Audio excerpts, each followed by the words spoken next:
Welcome to Overtime with Jared P. and Johnny O. And we got Jeremy Phillips, who's just part of the show now. We're day after Christmas episode. Lots going on in the NFL. We're going to go to our Power Five, talk about the Carolina Panthers, like all of a sudden winning their division. This is, I think, a big surprise for a lot of people this year. And then our most disappointing team this year in the NFL. Our title sponsor is Elite Performance Chiropractic. We have the owner right here, Jeremy Phillips. Jeremy, tell us about it.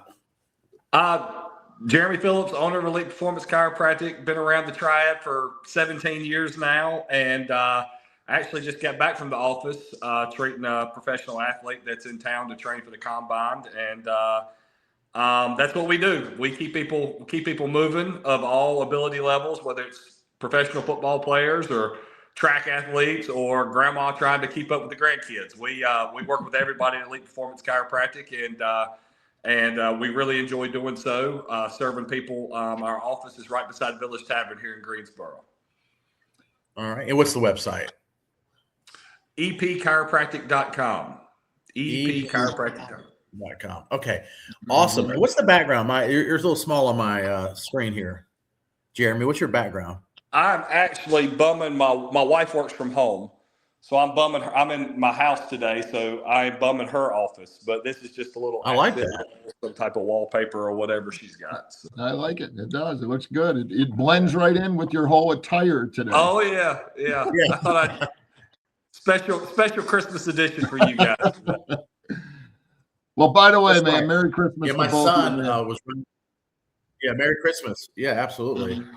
My son was running in the house, my 14-year-old, not my 5-year-old, and there's a big picture behind us, hit the wall, fell off, and shattered the frame. I got nothing back here. It looks terrible. Anyway.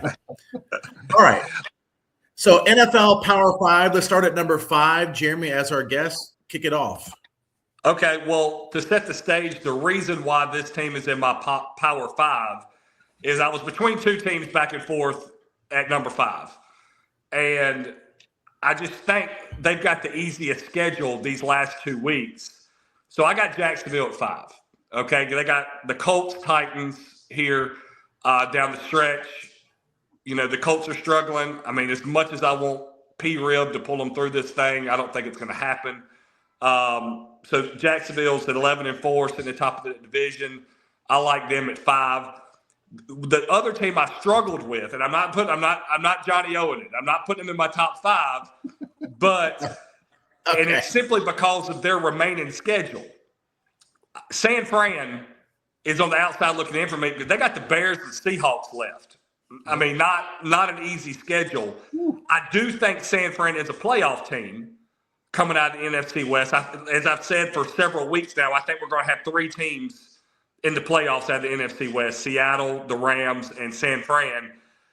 But the San Fran's got to earn it. I mean, they got the Bears, which are arguably the biggest surprise in the NFL this year, I would think. I mean, I don't think anybody had them winning the NFC North this year. No. And then, of course, the Seahawks, and we'll get into them later in the top 5, but they're phenomenal this year. So nice. No, agree. Johnny, what do you think? My number 5 is I am going to pull a Johnny O because it's just a tie for me. It's a tie. I do it. Now, I'm looking at this. I'm kind of looking at it thinking playoffs. I'm thinking a couple weeks ahead. That's just how my brain works. I'm always a couple hours ahead. And by the way, I'm always on time if you haven't noticed. You guys, yes, you are. But yeah. All good. I'm looking ahead. And I got to put my team in. It's Christmas. It's the holidays. And I am going to say the Philadelphia Eagles and the Buffalo Bills are my tie for number 5. And it's funny that they play each other this week. I'm not sure if it really means all that much for Philadelphia. And it does. I think they're locked in at that number 3 seed. But they seem like they're going to come out and, play. Everybody's going to be playing. We got Jalen Carter coming back, which is humongous. Lane Johnson coming back, which is bigger than big right now. And they've played pretty good the last couple of weeks. And Buffalo has been in my top 5 the last couple weeks, but I did not want to sneak them out. So they're in there, and they play Philly, obviously, but then the Jets. Best case scenario, obviously, for Buffalo is, if they beat Philadelphia just because Philadelphia doesn't need the big win, and then they play the Jets. So Buffalo could finish strong, but both teams are definitely playoff caliber teams, and that is the reason why, to make a little bit of noise in the playoffs. That's the reason why I got them at number 5. Yeah, my problem with the Eagles is that it's going to be fool's gold because I think last 4 games are against the bottom feeders of the NFL, and so you're like, oh, the Eagles are on this winning streak, and then you head into the playoffs and you've been playing. And they can't help the schedule, but you've been playing duds for the last 4 or 5 weeks. I don't think that prepares you, and I think they're going to have an early exit, and we're going to have a party at your house, Johnny O, once they lose early in the playoffs. Well, so anyway, I have a party. I'll be a Johnny. No, I'm kidding. I'm going to pull a Johnny O. I have a 27-way tie for 5th. We just do all the teams that didn't make top 5. No, at number 5, I have the San Francisco 49ers. This team is winning with Mac Jones. They look good with Mac Jones. They look great with Brock Purdy. They're healthy at the right time. I think you have a coach of the year candidate, Shanahan. They're totally under the radar. As Jeremy mentioned, they're in the best conference in the NFL. And yes, seeding does matter. But as of right now, I would not want to play the San Francisco 49ers in the playoffs. Let me interrupt. Let me interrupt 1 second. Jared, if they win their next 2 games, they're the number 1 seed in the NFC. It's crazy. Yeah. That Can is you nuts. imagine? Yeah. And they earned it. They beat the Rams. Of course, I watched the Rams. They beat the Rams with their second string. Like, everybody was hurt. Every star on that team was hurt, and they beat the Rams. Now, the Rams wasn't clicking. That was earlier in the year. They wasn't clicking like I believe they are now. But at the end of the day, they beat the Rams head up, basically with their second string. And yes, I do think Shanahan is a coach of the year candidate for the simple fact of I don't think anybody has had to deal every team's had injuries, but the amount of injuries into who they had them to. I mean, Kittle saw extended timeout. Brock Purdy saw extended timeout. I mean, Ayuk hasn't played it all. It's been crazy. They've done a hell of a job in San Fran this year. They really have. Well, and then Deebo Samuel's out. I mean, out with Washington this year. I mean, sure. And everyone loses players, but man, Warner, their defensive leader, Fred Warner's been out. He could be back for the playoffs, which is scary. Yeah. So I mean, San Fran, they got a tough 2 games here. I mean, I'm not overlooking the Bears and Seahawks, but you're right. Coach of the year candidate for sure. For sure. Yeah. And, they're such a big NFL franchise historically. And it's just interesting that no one's talking about them. Probably a lack of star power at quarterback. Although it's like, what does he have to do to get some respect? I know. All right. I know. All right. At number 4 in our power rankings, I'll go ahead and go first on this one. I say the Jacksonville Jaguars, they've won 6 in a row. Again, a franchise that really has no history of winning except with Tom Coughlin.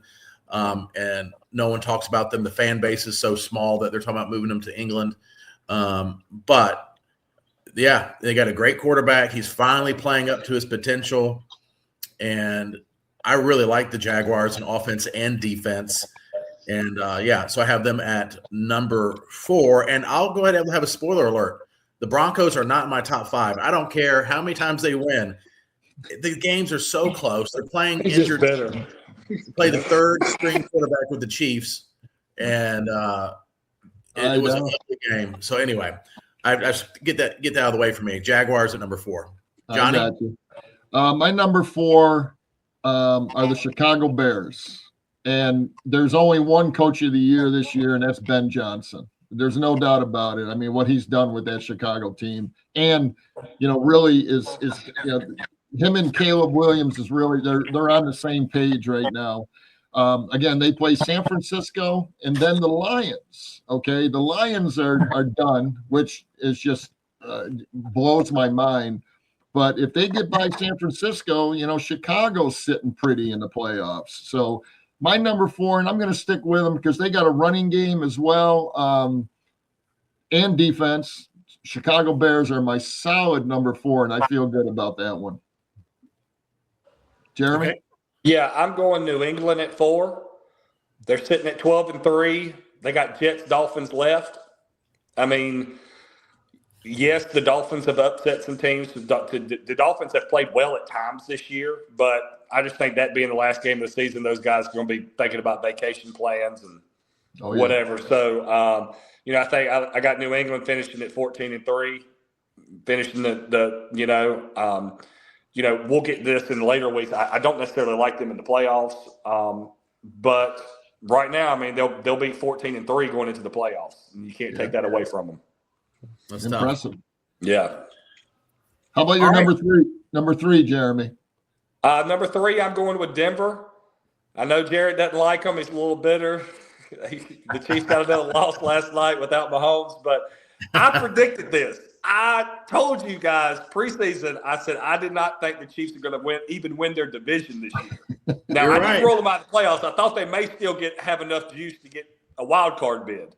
So them not making the playoffs at all has been a little surprising to me. Denver's at 13-3 now. They got one game left on the schedule, the Chargers.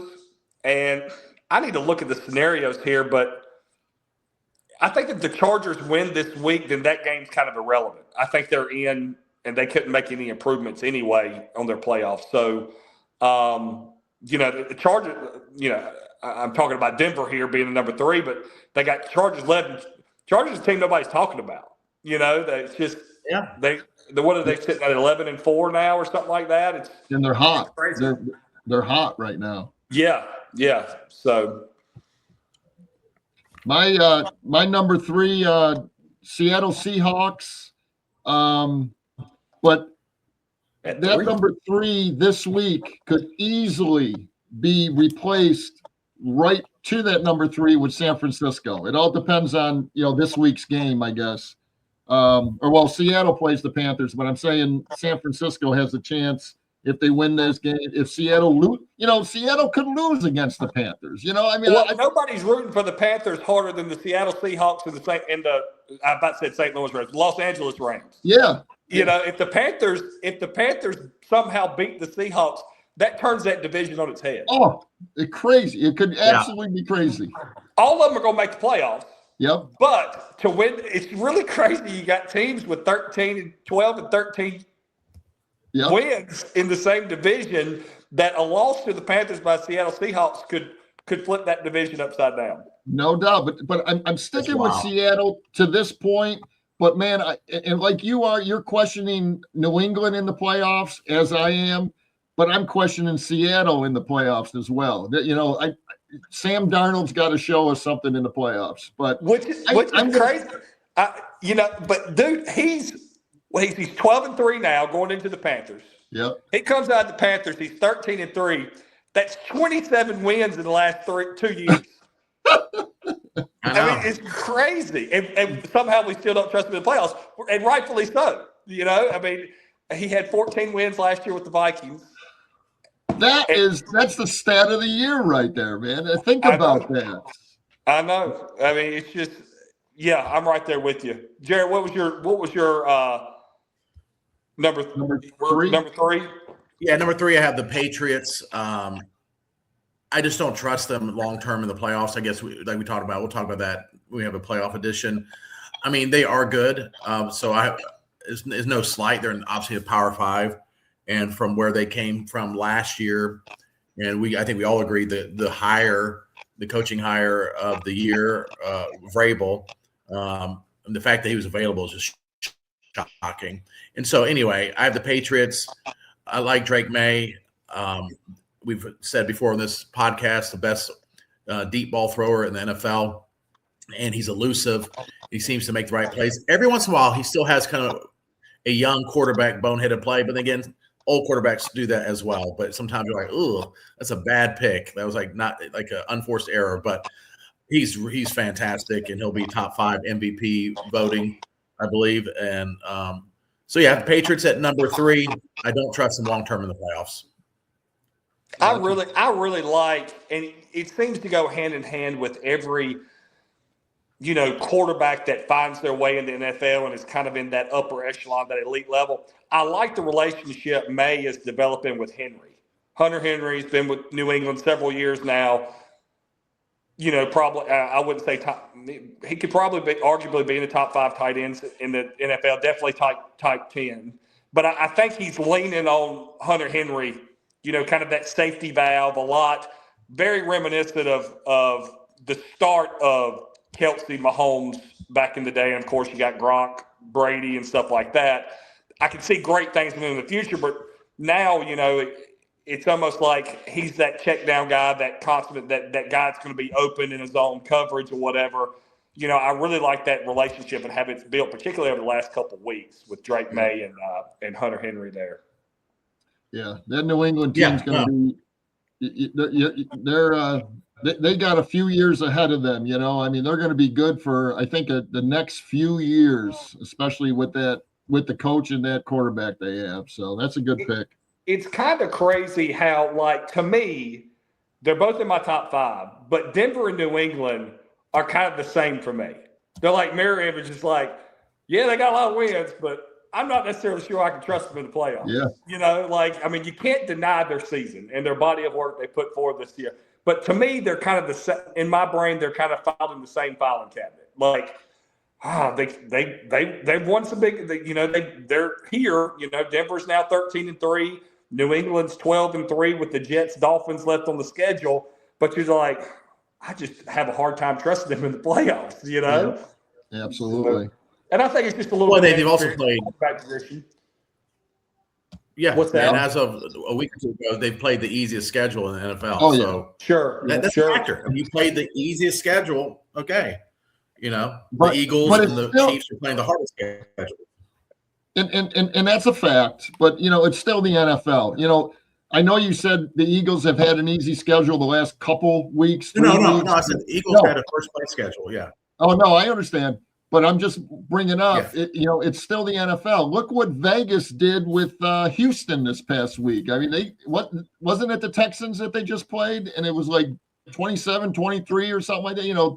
Because Vegas looks horrible, but they gave everything they could to the Texans, so you just don't know, man. And that's why we have such trouble picking the Power 5 every week. It is a nutty year. But who's Mine's your number been the 2? same the whole year. I don't know what you're talking about. Mine hasn't changed. My number 2. Okay, my number 2. I never said anything about the Chiefs, not one time. My number 2 is the Seattle Seahawks. Even though, they seem like they're on a heater recently. And again, it's funny, like Jeremy made a good point about, how many wins does Sam Darnold need to have in 2 seasons with 2 different teams, 2 different offenses, 2 different coasts for us to be like, all right.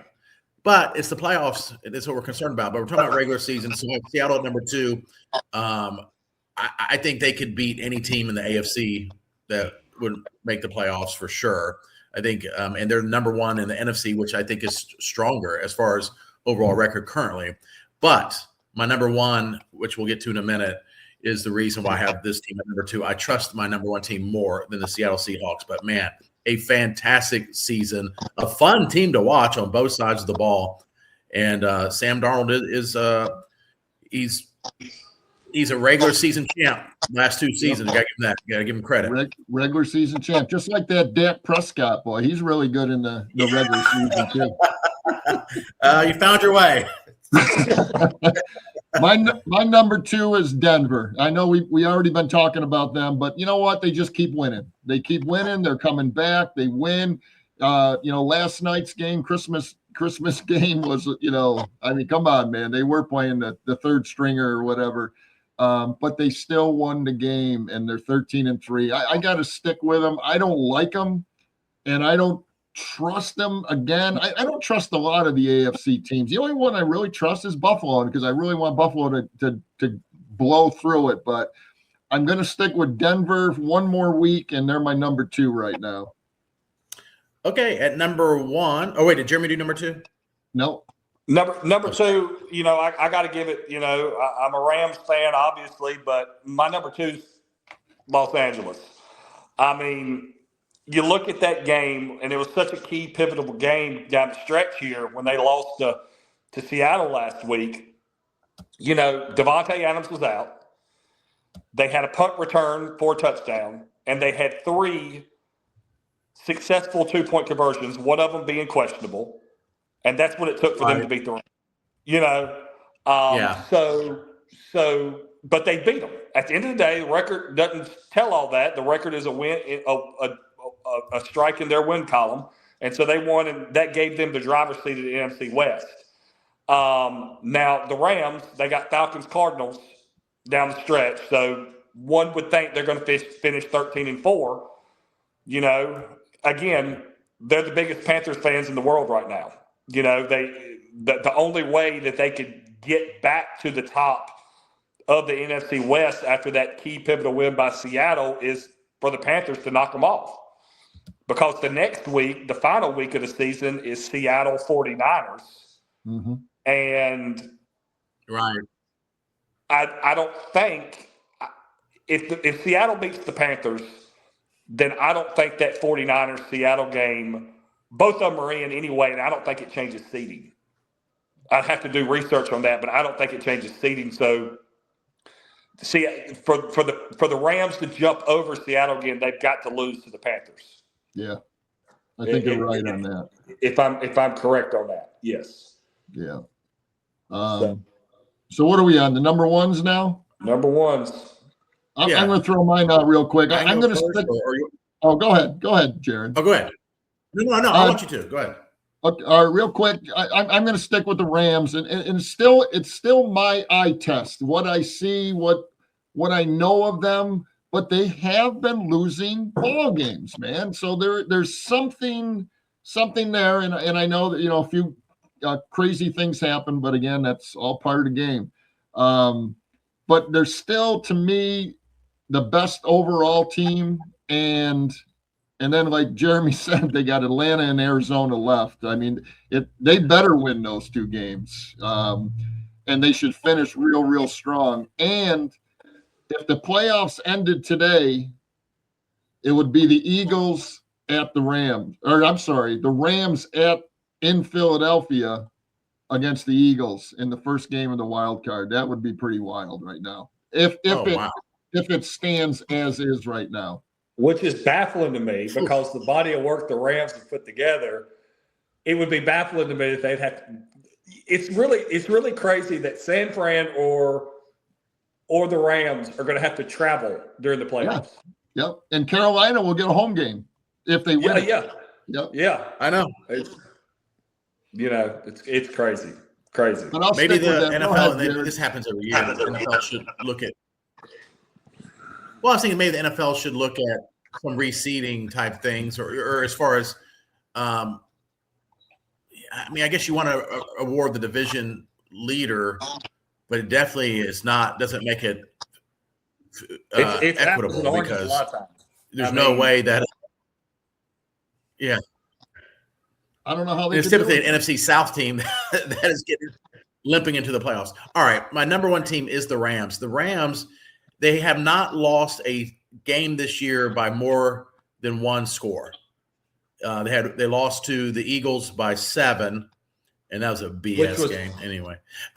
Which was the blocked field goal return for a touchdown. That flipped Vegas. Right. So I don't know what the point spread was in that game, but I bet you it wasn't 7. Yeah, exactly. And then they lost to San Fran by 3 earlier in the season. Carolina Panthers, which is a bad loss for them. It might cost them home field advantage by 3. And I guess not looking as bad now. And then Seattle by 1 in that crazy game. So I think an average of 3.4 points a game in their losses. And then they've beaten everybody from Houston. So, I mean, they've had some Baltimore when they weren't bad. So anyway, the Rams, to me, I trust them more. Matthew Stafford won a Super Bowl. Sean McVay has won a Super Bowl. And that stuff matters when you get into the playoffs. home field also matters, and that's probably not going to happen for them. So they're going to have to really earn it. But if any team can do it, it's the Rams. But can you imagine All right. an Eagles Rams first playoff game? I mean, holy crap, that would be, I mean, epic. That should be an NFC Championship game. Yeah, I know. I don't think anybody wants to host the Rams coming to them in the playoffs. I mean, I honestly don't think they want it. They're going to. Oh no. The word is they're going to sit Devontae the rest of the season. So he'll be fresh for the playoffs. But my number one, Seattle. You got to give it to them. You know, they beat the Rams straight up last week. Panthers, 49ers. You know, here's the thing that a lot of people don't touch on. You got a West Coast team traveling east, which if you've ever flown back from Vegas, it's not fun. So, and then they got a 1:00 game. So that is what I think kind of influenced the Rams-Panthers loss. The Rams lost to the Panthers was they flew west to east and played a 1:00 game. So that's tough. That's tough. I mean, it's 10 o'clock in the morning to those guys when they're out there playing. And I haven't checked the times, but that's what Seattle's got to do this week against the Panthers, correct? They got a 1:00 game? 4:30 game. Oh, it's a 4:30 game, so that's different. I believe it is, yeah. Yeah. But Jeremy, all I'm hearing is anything with the Rams, there's all kinds of these buts. Well, but it was a morning game. But it was a field goal. I'm harassing you, man. Yeah. Yeah, I mean, well, he was commenting on point differential. And, you know, I'd be willing to bet, I'd have to look back at history, but I'd be willing to bet they were going to cover against Philly. Philly was playing good back then, so let's be honest. They were probably favored at home against the Rams that early in the year. Right. And so then, they were. it's kind of what they call on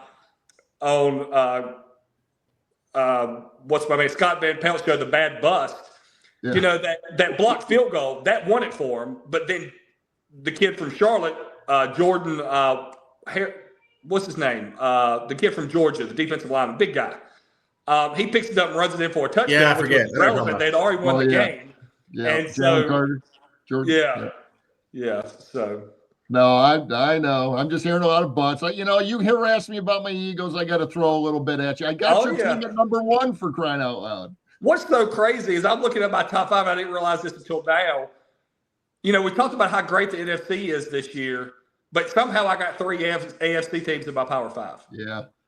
I mean, it's strange, isn't it? It's just the NFC's just beating each other up.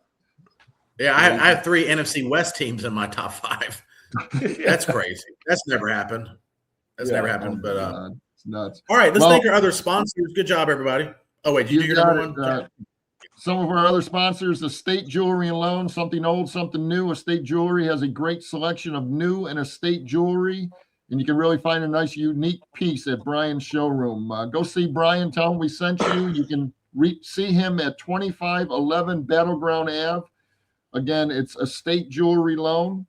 Also, Salsarita's Fresh Mexican Grill that I'm actually, my son Lucas is in town. Him and I are going to go there for lunch this afternoon. Awesome. Salsarita's Fresh Mexican Grill located in High Point at the Palladium in Greensboro in the Target Shopping Center on New Garden Road. He's got a food truck, catering, and daily specials.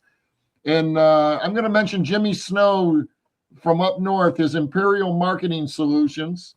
Any business owners out there want to treat themselves this season with IT hardware? Jimmy Snow has a Dell Latitude Window 11 Professional, same as new laptops for $395, and the same thing for desktops at $395. You can call Jimmy Snow at 315-345-8349. My man Jimmy Snow will take good care of you. And before we get to Carolina Panther talk real quick, can I just give a shout out to the Joker, what he did last night? Woo! Wow. Was it 56, 16, and 13? Yes. On Christmas Day? 15 assists. 15 assists. I was watching the first half and I fell asleep. And at halftime, he almost had a triple-double and like 28 points. Yeah, 56, 16, and 15. Holy crap. Unbelievable, man. He is so good. He really is. Anybody doesn't fit the look. Like no. It's like he doesn't look like he's got an athletic bone in his body. It's unbelievable. Like doesn't he look like that guy in middle school, just the big guy that's dominating the game and just kind of lumbering up and down the court and doing his thing? That's what he is doing in the NBA right now. I know you realize it, but he's out there playing against other professional athletes. Yeah. Yeah. I don't think he has like those No. Does he jump? I mean, he had one, he was 7 foot, about right at 7 foot, and they showed like some of his pump fakes, and he drives to the basket, and then he does it like a finger roll. He's not dunking on anybody, but he's just so skilled, so smart. He makes everyone better, and he has those like John, you might not know this, but like Beavis and Butthead arms and legs. He has like no definition anywhere. It's like, oh yeah, this guy's dominating probably the league that has the best athletes in the world, because you got these 7-footers that are doing things that there's 7'4" guys and doing things that you can't imagine. But anyway. Wait. Johnny, you might know what was that little. Well, I'm saying you're a little older. You're probably thinking of like Foghorn Leghorn or Howdy Doody or something. My brother Rick's gonna love it. He goes, "You guys all get little jabs in each other," and he goes, "Jared always hits you with an old jab." I go, "Yeah, he sure does." Well, the thing is, though, at least you look younger than me, and I think you're quite a bit older. But anyway, I guess. All right. Well, let's talk Panthers. Man. Let's give them some love. I mean, let's face it, man. They're a pretty good football team, and boy, here in Carolina, we'd love to see them make the playoffs. They're doing great. They have some tools here, man. To make the playoffs, they have a chance. And the two-headed monster, running backs, Rico Dowdle and Hubbard, doing great. I swear Bryce Young is growing up each and every game that we watch him play. And they're just, and they got a, good, solid defense. I'm not going to say a great defense, but they can win any game out there. And, a Seattle victory would really be huge, but I think that's asking a lot. But if that doesn't happen, still next Monday or Sunday night, I guess, against Tampa Bay, will decide that playoff berth. What do you guys think of the Panthers? Go ahead, Jeremy. I have my thoughts, but I'm obviously in the business of getting people healthy. But being a buddy of mine was like, he's a huge Panthers fan. We actually went to the Super Bowl 10 years ago together because he's such a big Panthers fan. But we were talking, he was like, man, as much as I like Chuba Hubbard or whatever, like, what would they be like if he'd have just stayed hurt? Like, if they just kept on riding the Dowdle train instead of splitting time with Chuba Hubbard. Obviously, I know they got to play Hubbard because they paid him, which is going to set up a whole fiasco in the offseason of what do you do with Dowdle? Like, you got to sign him. You got to figure out a way to sign him. So I don't know what's going to happen there. But, my God, if they could have just beat New Orleans one time. I know. It's unbelievable. Unbelievable. Yeah. I just, it's just crazy. I think they can beat Seattle. I really do think they can beat Seattle. Their secondary is strong. Darnold will throw a pick, and I think they can beat Seattle.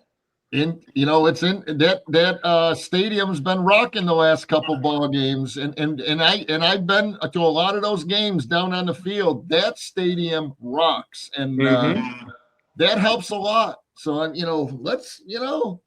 so you say there's a chance, but there's a real good chance. I'm going to be watching it. Yep. I'm going to be watching it at least for the first half. Maybe Seattle comes out and they're Seattle and it's over with by halftime. I don't know. I don't see it happening, though. I think Carolina's defense keeps them in them. Yeah. What do you think, Jared? Well, and so correct me if I'm wrong, if they lose Seattle, I guess it depends what Tampa Bay does. The last game of the season could determine the NFC South. Yes. Okay. I can't remember who Tampa Bay plays this week, but if Tampa Bay loses, I think do the Panthers clinch this week? I don't know. I'll have to double check that. Like you're saying. Check that.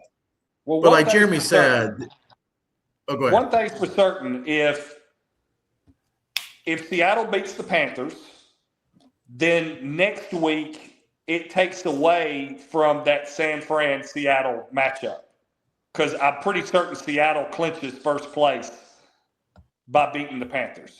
Oh, okay. yeah. Oh, yeah, So, okay. but if the Panthers win against Seattle, I'm pretty certain Panthers Tampa is the game to watch next week. Yeah. Yep. Okay. Yeah.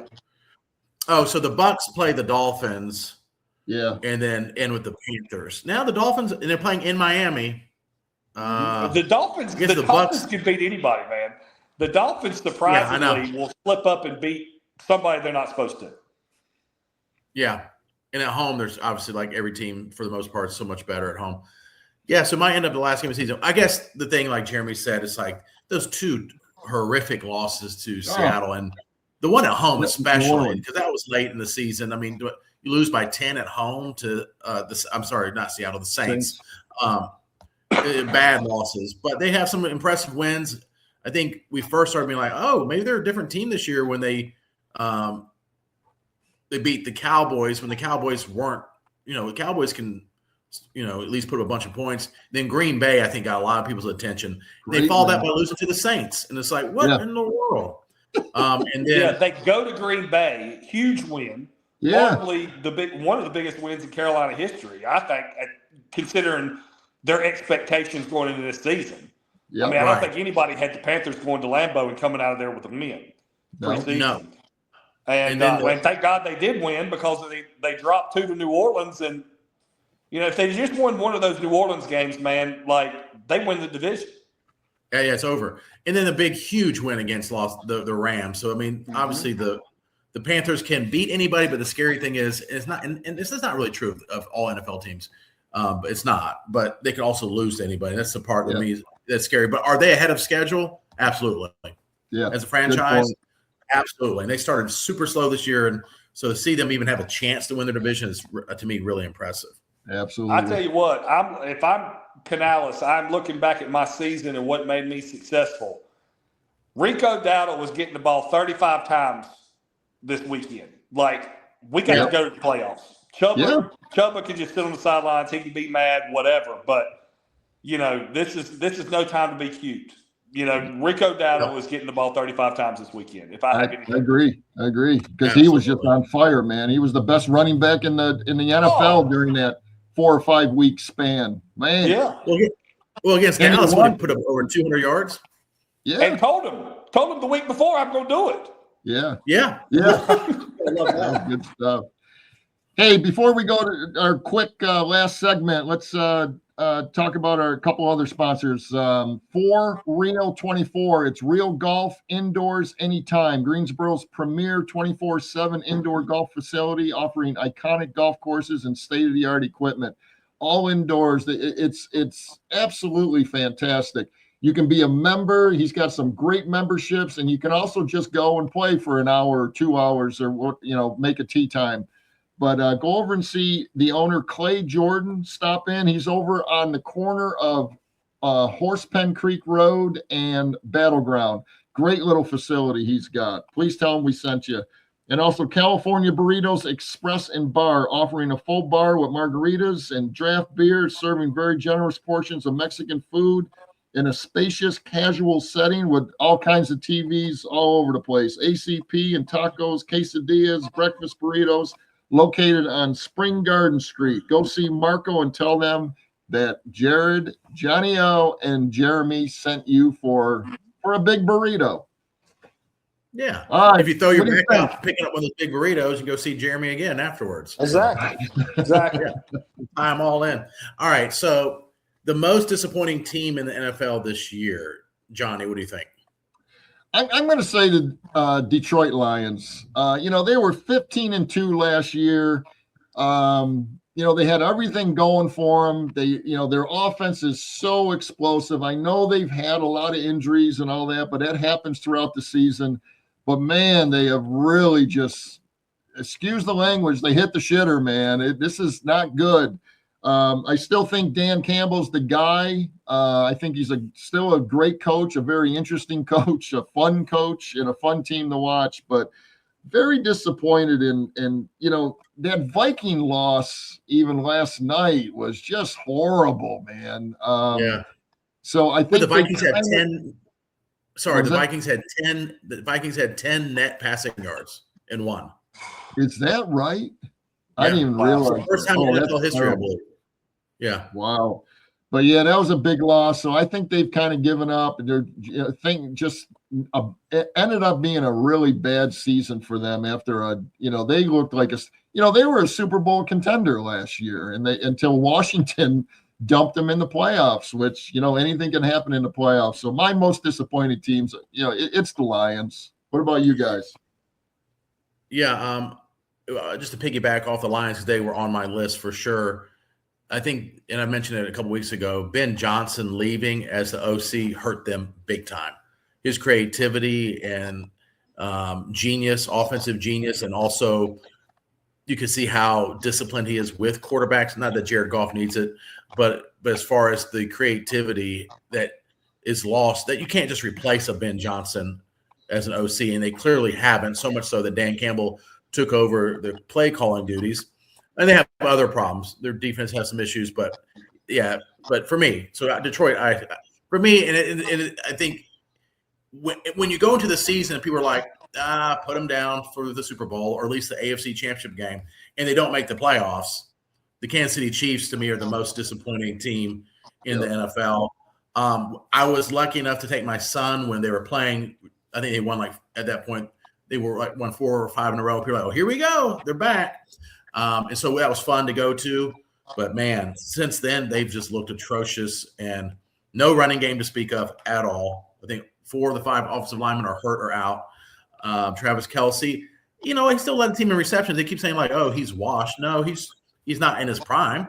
But still, he's a serviceable tight end.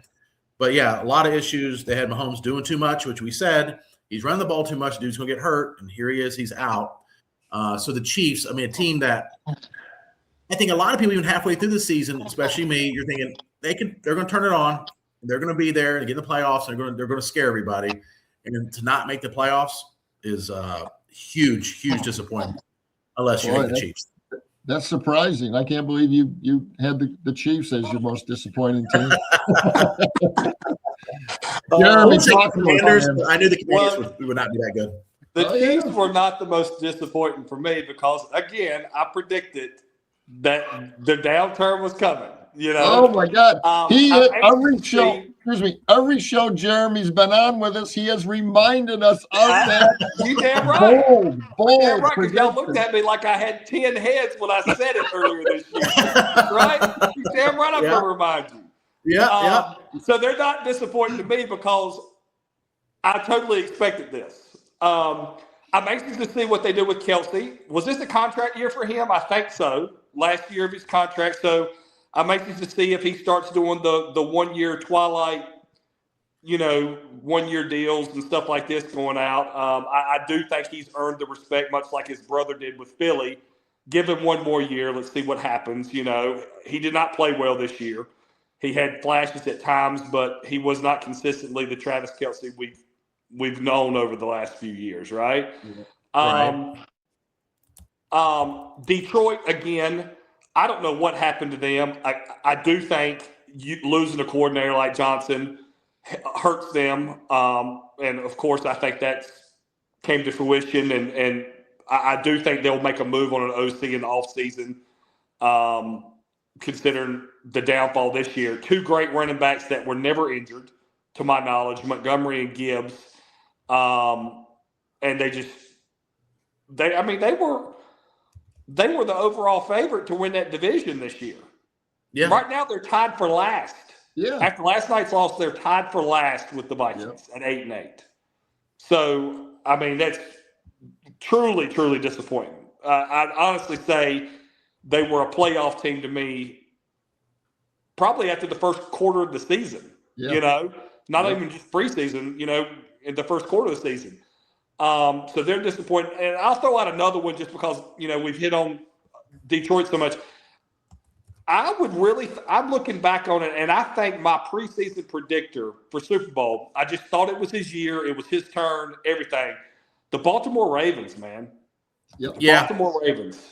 I mean, the injuries got them early, and then what was it? I was in Ireland watching them play, I think, the Chiefs, and that's when Lamar pulled his hamstring, and he missed a couple weeks after that, and it's just been downhill from there. But I really, really had higher expectations for the Baltimore Ravens this year. For sure. Yeah. Mm-hmm. Yeah, and real quick, just Travis Kelce, just real quick. I mean, he does have what did I just have? Oh, I just lost it.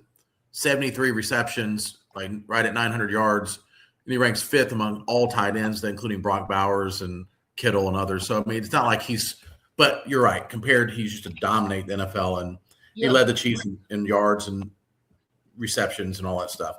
So anyway, I mean, I think he's going to retire. This is my little nugget. Back to that real quick. I think he might retire. He's getting married in the offseason. He has his podcast. He signed a $100 million deal. He's fine there, of course. Then he's going to marry somebody that's a billionaire. He's not playing for the money, but somebody pointed out, and I don't think it was you, Jeremy, I think it's somebody else, but pointed out that in his press conferences, when he would talk about the Chiefs, he would say we. Well, we are going to do this, or we're going to be fine, or we'll find a way to get Mahomes back in action. Since like the last couple of weeks, he's been saying the Chiefs will do this, or is looking for the Chiefs to do that. He's taking the we out. He's just saying the Chiefs, which just seems like a mental shift in like, that's my former team.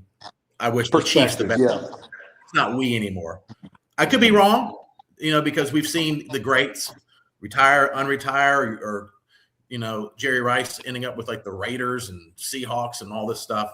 Joe Montana with the Chiefs and different things. But yeah, so I just don't see him going to another team. I don't think where he is at in his life, marrying the most famous woman in the world and the podcast, I think he might just retire. Anyway, that's my opinion.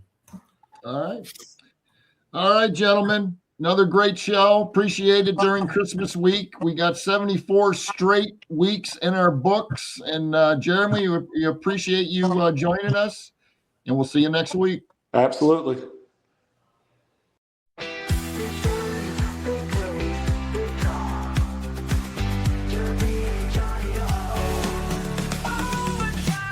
not talking overtime pay. We're talking the overtime play.